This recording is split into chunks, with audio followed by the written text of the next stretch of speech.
Buenos días, profesora. Este es el avance de examen de taller de mecánicas de suelo. Nuestros nombres son Guillermo Orellana, Brian Muñoz, Nicolás Aguilera, Patricio Guzmán.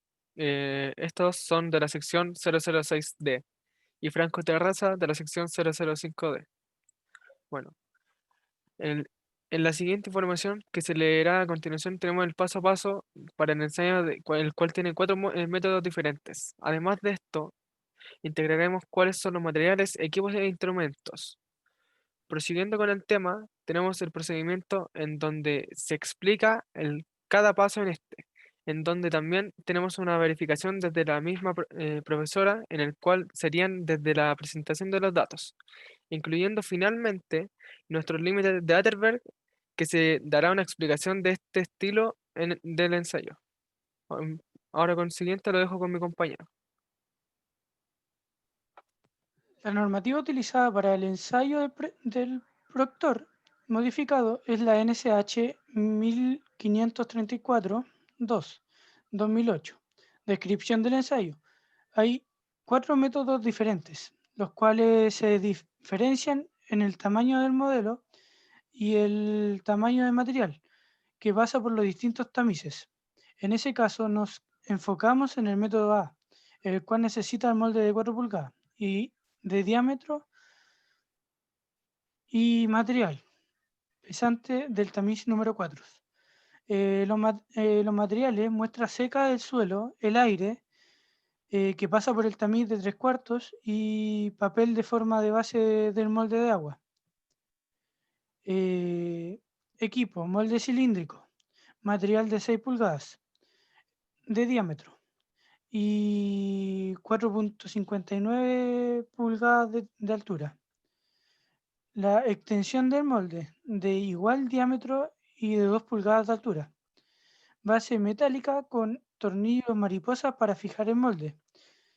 Tornillo pisón metálico de 4,54 kilogramos de peso, que consta de vástago con cuyo extremo inferior hay un cilindro de 2 pulgadas de diámetro.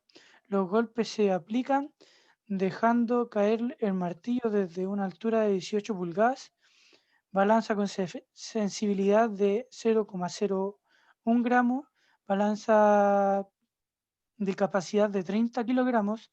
Horno eléctrico con control de temperatura. Los instrumentos.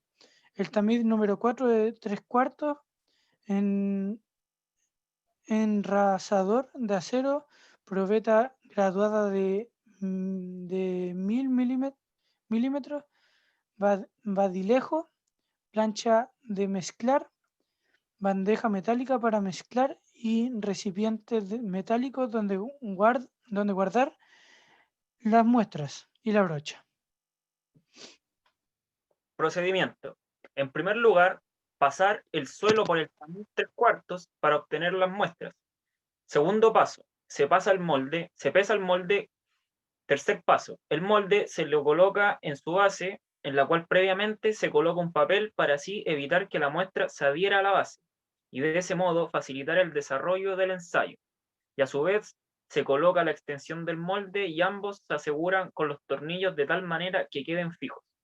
Cuarto paso, se colocan una de las muestras en una bandeja metálica a la cual se le añade un cierto porcentaje de agua y luego se procede a mezclar con ayuda de un vadillejo, de tal manera que se tenga una mezcla homogénea, para después dividirla en 5 porciones iguales. Quinto paso, se distribuye uniformemente de las 5 porciones de la muestra dentro del molde, y a cada capa o porción de muestra se le aplica el proceso de compactación con ayuda del martillo, 56 golpes por capa. Sexto paso, una vez acabada la compactación, se procede a retirar el collarín y se enrasa cuidadosamente el suelo compactado del molde, rellenando cualquier concavidad formada eventualmente con suelo que pase por la malla número 4. Séptimo paso, con ayuda de una brocha se limpia el molde de posible suelo suelto que se pudiese adherir en el exterior, para después pesar el molde con la muestra compactada. Último paso, y octavo, se extrae una fracción de muestra del suelo compactado y se le coloca en un recipiente para luego pesarlo, secarlo y volverlo a pesar para de ese modo determinar su contenido de humedad. La observación. Se realiza el mismo procedimiento por cada muestra de suelo, teniendo en cuenta siempre que la cantidad de agua que se añada a cada una debe ir variando generalmente en un 2%. Ahora los dejo con mi compañero.